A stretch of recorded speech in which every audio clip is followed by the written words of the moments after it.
오늘도 새날을 허락하시고 하루의 시작을 말씀과 기도로 시작하게 하심에 감사드립니다. 하나님께서 허락하신 오늘입니다. 하나님을 더 사랑하게 하시고 하나님을 더 의지하게 하시고 하나님을 더 신뢰하는 삶을 살게 하여 주시옵소서.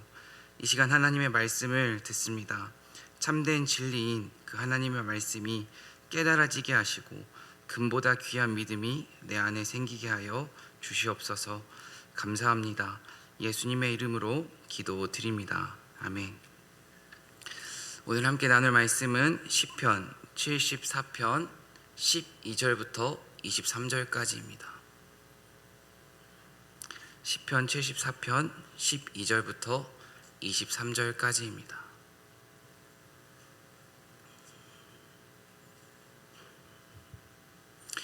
오늘 말씀을 함께 읽도록 하겠습니다. 12절입니다.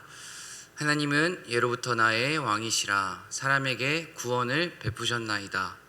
주께서 주의 능력으로 바다를 나누시고 물 가운데 용들의 머리를 깨트리셨으며 리워야단의 머리를 부수시고 그것을 사막에 사는 자에게 음식물로 주셨으며 주께서 바위를 쪼개어 큰 물을 내시며 주께서 늘 흐르는 강들을 마르게 하셨나이다. 낮도 주의 것이요 밤도 주의 것이라. 주께서 빛과 해를 마련하셨으며 주께서 땅의 경계를 정하시며 주께서 여름과 겨울을 만드셨나이다. 여호와여, 이것을 기억하소서. 원수가 주를 비방하며 우매한 백성이 주의 이름을 능욕하였나이다. 주의 맷빌두기의 생명을 들짐승에게 주지 마시며 주의 가난한 자의 목숨을 영원히 잊지 마소서. 그 언약을 눈여겨보소서. 무릇 땅의 어두운 곳에 포악한 자의 처소가 가득하나이다. 학대받은 자가 부끄러이 돌아가게 하지 마시고 가난한 자와 궁핍한 자가 주의 이름을 찬송하게 하소서. 하나님이여, 일어나 주의 원통함을 푸시고 우매한 자가 종일 주를 비방하는 것을 기억하소서. 주의 대적들의 소리를 잊지 마소서. 일어나 주께 항거하는 자의 떠드는 소리가 항상 주께 상달되나이다. 아멘. 주의 은총과 평화가 이 새벽 함께하고 있는 성도님들 가운데 가득하길 소망합니다. 요즘 저 스스로에게 늘 되새기는 질문 한 가지가 있습니다. 바로 저 자신에게 스스로 괜찮니? 라고 물어보는 것입니다. 살아가다 보면 반드시 내가 정말 괜찮지 않은 시간들이 있습니다. 그렇게 괜찮기 어려운 절망의 시간, 고난의 시간, 어떠한 것을 묵상하고 계십니까? 고난의 시간, 정말 그 고난만을 묵상하고 있는지, 고난 가운데 나와 함께하고 계신 그 하나님을 묵상하고 있는지, 이 시간, 이 새벽 깊이 깨닫는 저와 여러분 되길 간절히 소망합니다. 특별히 하나님의 말씀을 전하는 주의 종으로 살아가며 제가 정말 감사하다고 이 말씀을 준비하면서 깨달았던 것은 좋든 싫든 언제나 말씀을 가까이 해야 한다는 것이었습니다. 참 부끄럽지만 저도 때로는 성경 읽기가 싫고 기도하기가 힘든 그러한 시간들이 있습니다. 하나님을 정말 멀리하고 싶고 하나님을 외면하고 싶은 시간도 저에게 있습니다. 하지만 이렇게 말씀을 전하기 위해 정말 힘들고 어렵게 말씀을 읽고 묵상하고 기도하며 그 하나님께서 저에게 주시는 위로와 은혜가 정말 있습니다. 사랑하는 성교회 성도 여러분, 절망과 고난 가운데에서 우리를 정말 살릴 수 있는 것은 오직 하나님의 말씀임을 믿고 살아가시길 간절히 소망합니다. 또한 그 하나님의 말씀을 가까이 하는 것이 정말 참된 복임을 깨닫길 간절히 소망합니다.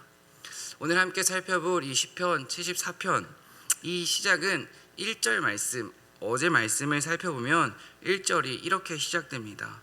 하나님, 어찌하여 우리를 이렇게 오랫동안 버리십니까? 어찌하여 주님의 목장에 있는 양떼에게서 진노를 거두지 않으십니까? 지금 이 시편 74편을 기록한 시인은 바벨론으로부터의 침략 그리고 조국의 멸망을 지켜보는 그 과정 가운데에서 하나님을 향해 탄식하고 있습니다. 한마디로 하나님께, 하나님 왜 우리를 버려두십니까? 하나님 왜 우리가 고난 가운데 있도록 그냥 냅두십니까? 하나님 왜 저의 간절한 기도에 침묵하십니까? 하나님께 이렇게 질문하고 있습니다. 하나님을 향한 이 시인의 탄식은 사실 우리도 모두 경험할 수 있고 경험했을 수도 있는 일입니다. 신앙생활을 해나가면서 하나님 앞에 간절히 기도를 해나가면서 기도하며 겪는 어려움이 있습니다. 정말 어떠한 문제를 놓고 하나님께 간절히 매달리고 기도했는데 하나님의 응답이 전혀 없는 것 같습니다. 하나님의 침묵은 길어지는 것만 같고 상황은 정말 하나도 변하지 않고 어떠한 응답이 하나도 없을 때에 그 하나님을 향한 우리의 믿음이 흔들리기 시작합니다. 결론부터 말씀드리면 내가 기도를 포기할 수는 있지만 하나님이 우리를 포기하시는 일은 결코 없습니다. 내가 기도를 멈출 수는 있지만 우리의 기도가 땅에 떨어지는 일도 결코 없습니다. 하나님께서는 우리의 기도를 다 들으시고 특별히 우리의 그 작은 신음에도 귀를 기울이시는 하나님이시기 때문입니다. 나의 작은 신음에도 귀를 기울이시는 그 하나님을 믿고 살아가는 것이, 신뢰하는 것이 믿음입니다. 이렇게 시편 74편의 전반부가 하나님을 향한 탄식이었다면 오늘 12절부터 시작되는 그 후반부는 하나님을 향한 믿음이 고백되고 있습니다. 21절 말씀을 함께 볼까요? 21절 말씀을 보면 학대받은 자가 부끄러이 돌아가게 하지 마시고 가난한 자와 궁핍한 자가 주의 이름을 찬송하게 하소서. 지금 상황과 환경은 똑같습니다. 환경이 변하지 않았습니다. 상황이 달라지지 않았습니다.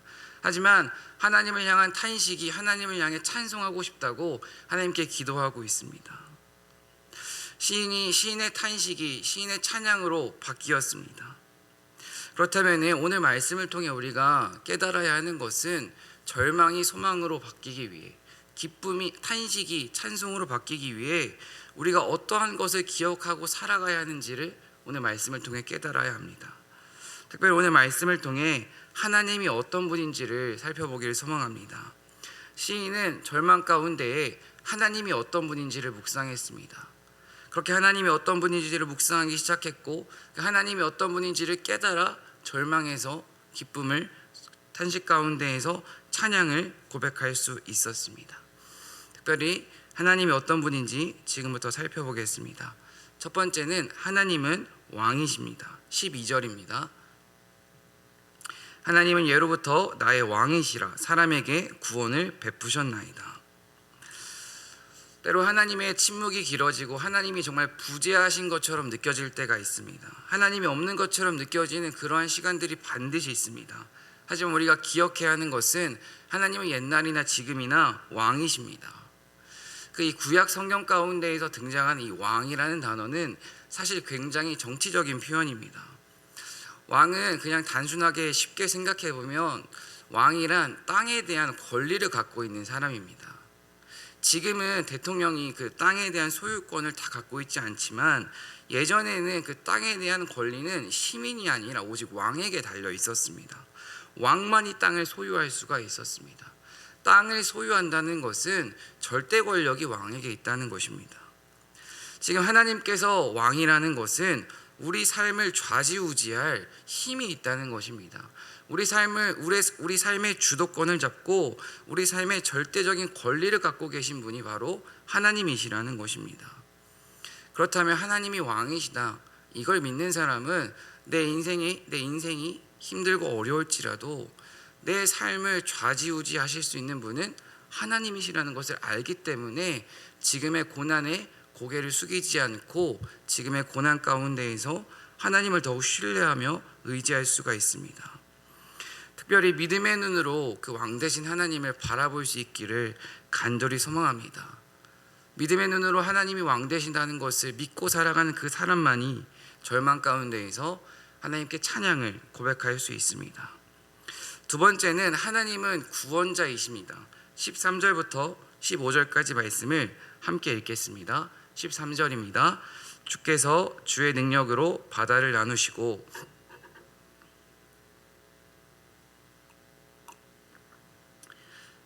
그것을 사막에 사는 자에게 음식물로 주셨으며 주께서 바위를 쪼개어 큰 물을 내시며 주께서 늘 흐르는 강들을 마르게 하셨나이다. 지금 13절부터 15절까지 이 말씀을 통해서 알 수 있는 하나님은 어떤 분입니까? 하나님께서는 바다를 나누고 용의 머리를 깨트리고 바위를 쪼개고 큰 물을 내시고 강을 마르게 하십니다. 이러한 것들은 사람의 능력으로는 절대 할 수 없는 것입니다. 오직 하나님께서만 하실 수 있는 것이 이 성경 가운데 기록된 것입니다. 특별히 우리는 출애굽기를 통해서 출애굽하는 백성들의 모습을 살펴보았었습니다. 출애굽하는 이스라엘 백성들을 한번 생각해 볼까요?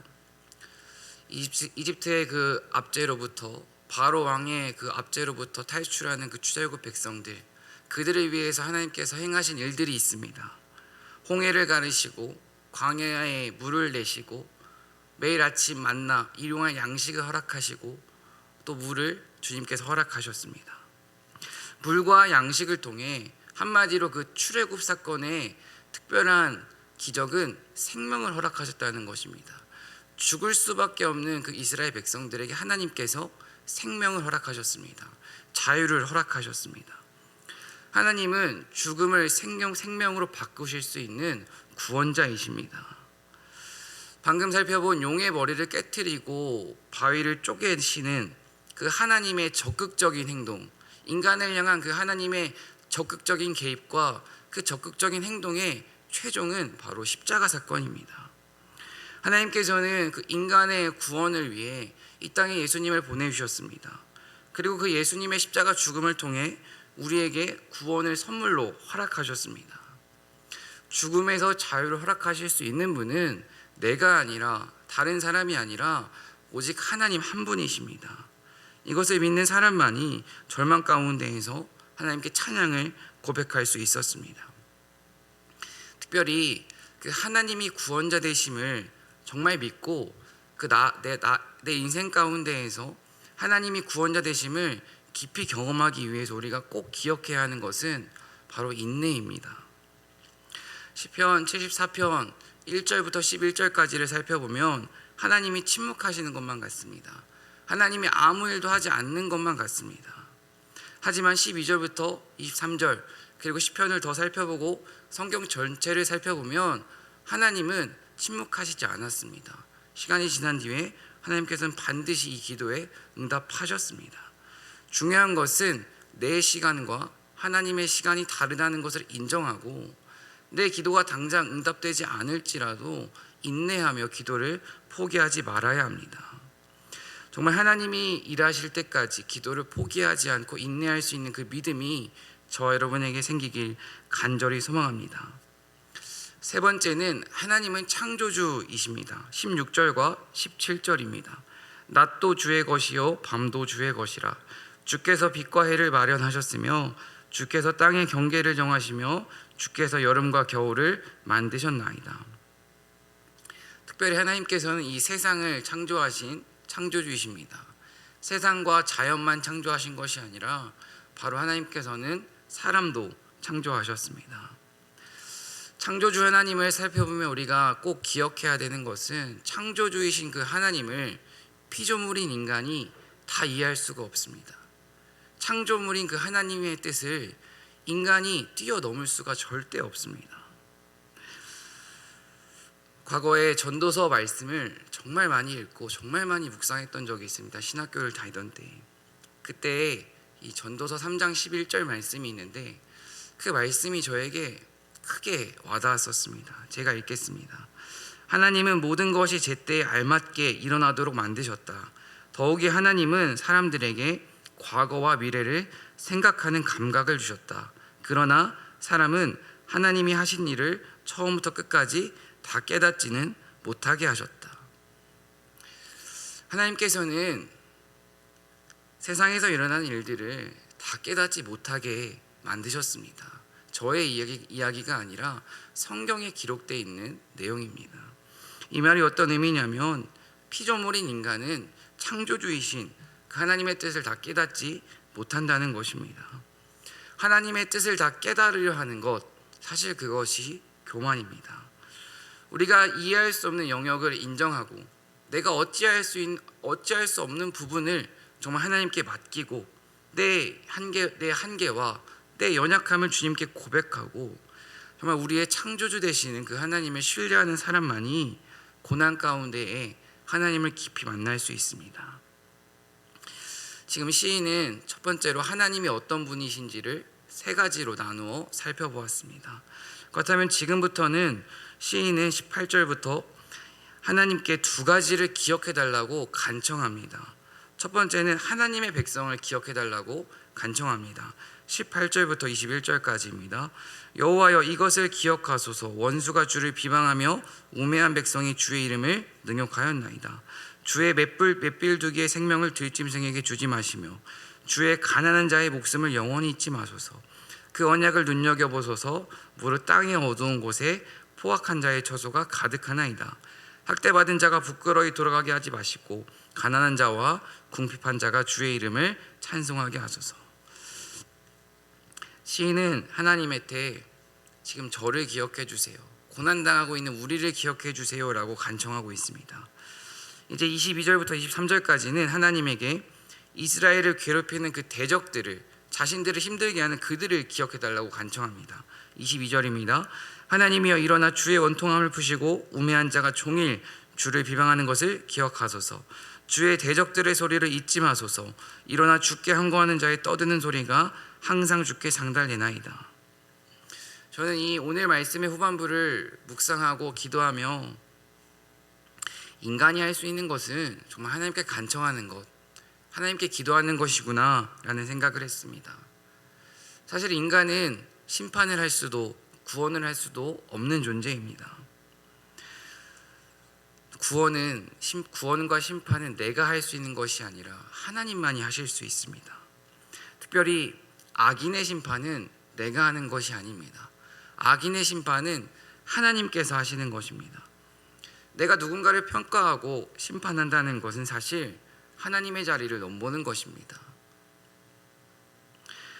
정말 내가 누군가를 또 비방하고 정죄한다는 것은 구원자 되시는 그 하나님의 자리에 내가 앉으려고 하는 것입니다. 하나님께서는 언제나 겸손한 사람을 사용하십니다. 겸손하다는 것은 모든 것을 주께 맡긴다는 것입니다. 하나님, 제 마음 아시죠? 제 상황 아시죠? 주님은 아시죠? 주님께서 해주세요. 이렇게 기도하는 사람의 기도를 하나님께서는 귀 기울여 들으십니다. 특별히 심판은 하나님께 맡기고 우리에게 맡겨진 사명, 사랑하는 것에 힘쓰는 저 여러분 되길 간절히 소망합니다. 심판이 하나님께 달려있다면 구원도 하나님께 달려있습니다. 사랑하는 나의 남편, 나의 자녀들을 구원하는 것, 그들에게 믿음을 심어주는 것, 사실 내가 할 수 있는 것이 아닙니다. 하나님께서 일하시고 하나님께서 역사하셔야 가능한 것입니다. 우리가 해야 하는 것은 포기하지 말고 하나님을 신뢰하는 것입니다. 하나님의 때를 믿고 인내하는 것입니다. 하나님께서 일하실 것을 기대하고 기도하는 것입니다. 이제 오늘과 내일 다음 세대의 수련회가 있습니다. 정말 우리의 다음 세대를 위해 간절히 기도해 주시길 부탁드립니다. 기도할 때에 하나님은 반드시 일하십니다. 제가 오늘 말씀을 준비하면서 큰 위로를 얻은 것이 있습니다. 시편을 기록한 이 시인은 바벨론으로부터의 침략 가운데에서 그 절망적인 상황 가운데에서 하나님을 향해 기도하고 있습니다. 그런데 시인은 기도 응답을 받았을까요? 문득 이런 질문이 제 안에 생겼었습니다. 자기를 위해서만 기도하지 않고 나라를 위해서 기도하고 있는데 정말 이 기도 응답이 이루어졌을까? 그러한 질문이 제 마음 가운데 생겼습니다. 그런데 어제 말씀을 준비하고 많은 주석을 살펴보고 또 신학 서적을 살펴보며 깨달은 것은 시인은 이 기도 응답을 받지 못했다 생각할 수 있습니다. 하지만 시간이 지나고 70년이라는 시간이 지난 뒤에 이 기도는 하나님께 응답을 받았습니다.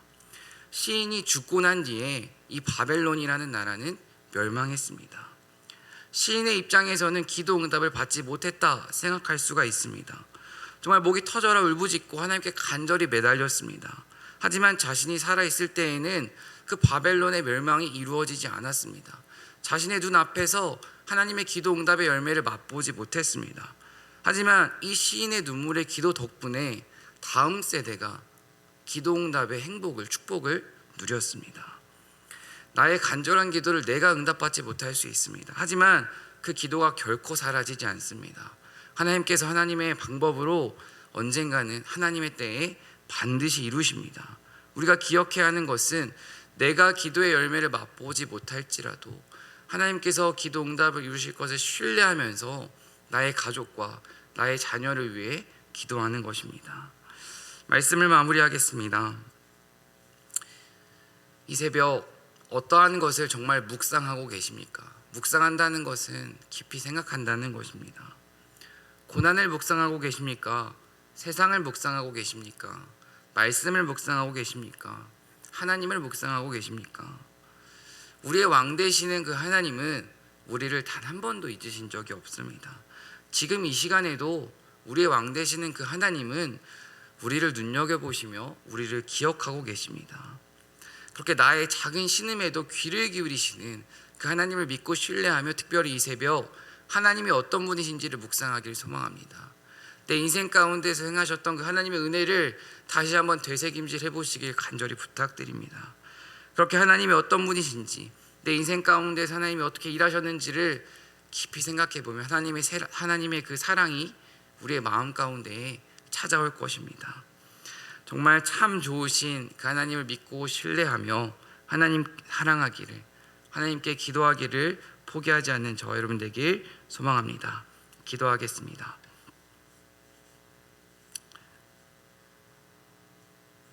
사랑과 은혜 하나님, 고난 가운데에서 하나님의 말씀을 묵상하고 하나님의 선하심을 묵상할 수 있는 믿음이 우리 마음 가운데 생기길 소망합니다.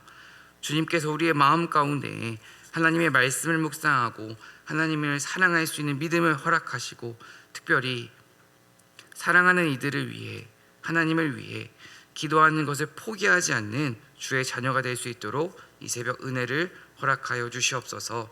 이 새벽 간절한 기도 제목을 품고 주님께 나와왔습니다. 주님께서 우리의 간절한 기도 제목을 들어주시고 하나님을 믿고 신뢰하며 기도할 수 있게 하시고 내 시간과 다를지라도 하나님의 때를 인내하고 기다리며 하나님께 더욱 기도에 힘을 낼 수 있도록 이 시간 함께하여 주시옵소서. 오늘과 내일 수련회가 있습니다. 중고청 연합 수련회 가운데에 주님께서 크신 은혜 허락하시고 성령의 기름 부으심을 허락하셔서 하나님의 말씀으로 변화받는 은혜의 시간 될 수 있도록 주님 함께하여 주시옵소서. 오늘 하루도 우리와 함께하실 하나님을 기대합니다. 우리의 말과 생각과 행동을 주관하여 주시옵소서. 감사합니다. 예수님의 이름으로 기도드립니다. 아멘.